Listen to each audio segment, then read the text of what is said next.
esse Mater Pensene, né? Tratar da trilogia. Muito bom. O professor Pedro estava introduzindo para a gente já aí algumas técnicas, né? Para identificação de retrovida.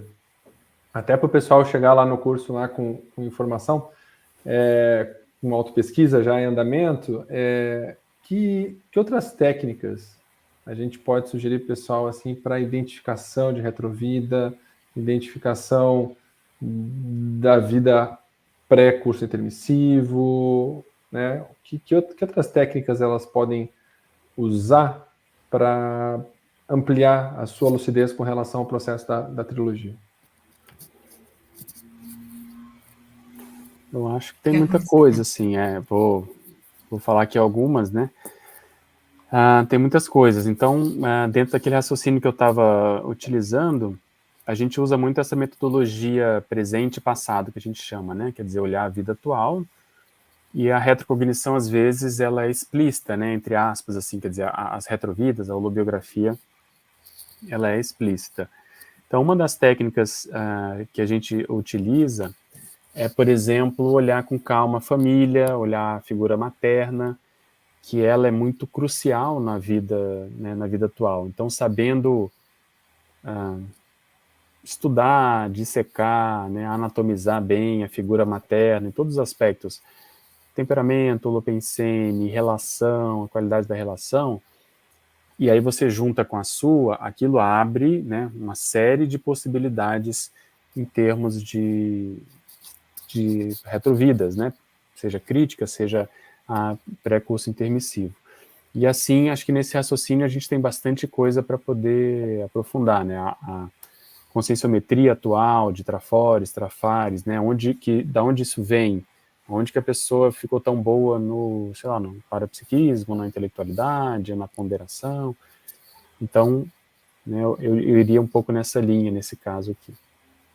Eu acho que uma coisa importante também é que não é uma metodologia, mas eu acho que é uma etapa da autopesquisa que é fundamental para que a gente compreenda esses marcos holobiográficos, é o processo de análise dos dados. Porque assim, a gente às vezes levanta muita coisa, mas a gente não analisa essas coisas em conjunto.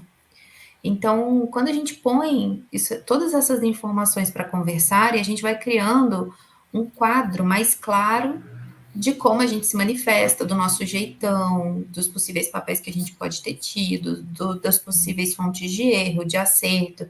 Então, inclusive, no curso a gente tem uma aula sobre seriexometria, que o objetivo é justamente a gente fazer esse momento de análise daquilo tudo que a gente levantou até então, para que a gente, desse momento, que o aluno pegue essas informações que foram levantadas nas outras aulas e coloque em conjunto e fala, tá coerente?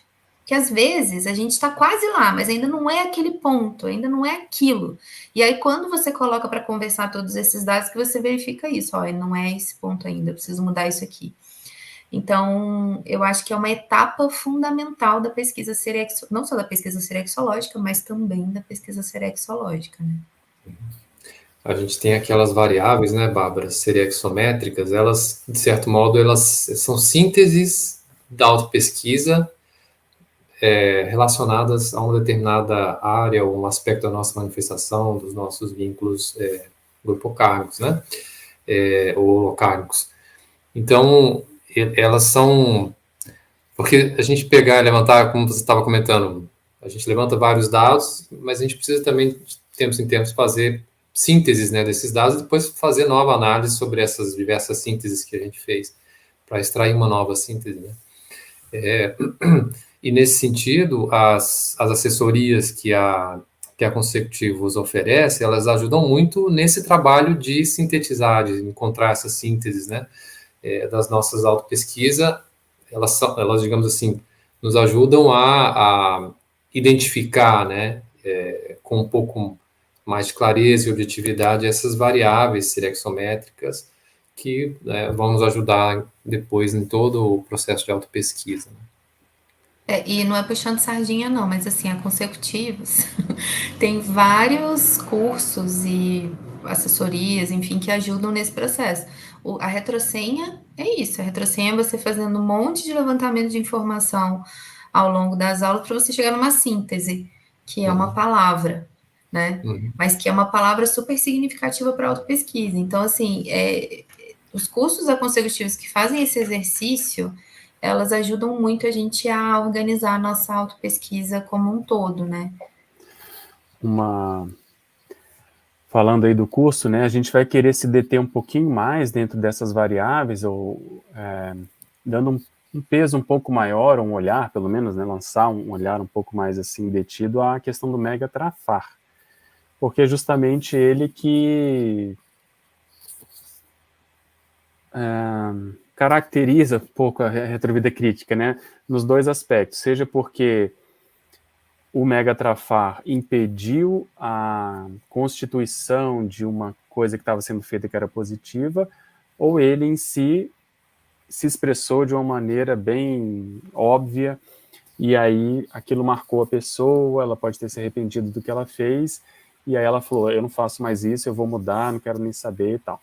Então, com calma, com técnica, com esse distanciamento, estudando o megatrafar, né, como se a gente colocasse num laboratório ali, olhasse, e a gente tem técnicas para isso, entendesse principalmente assim a rede de manifestação, né, dessa condição, ele ajuda muito, né? Ele ajuda muito a gente a, junto com algumas outras variáveis, a ter assim, um delineamento da onde a gente veio, onde que foi essa retrovida crítica, onde que ele contaminou mais, né, a nossa manifestação. Então, acho que essas técnicas vão ajudar nesse aspecto aí.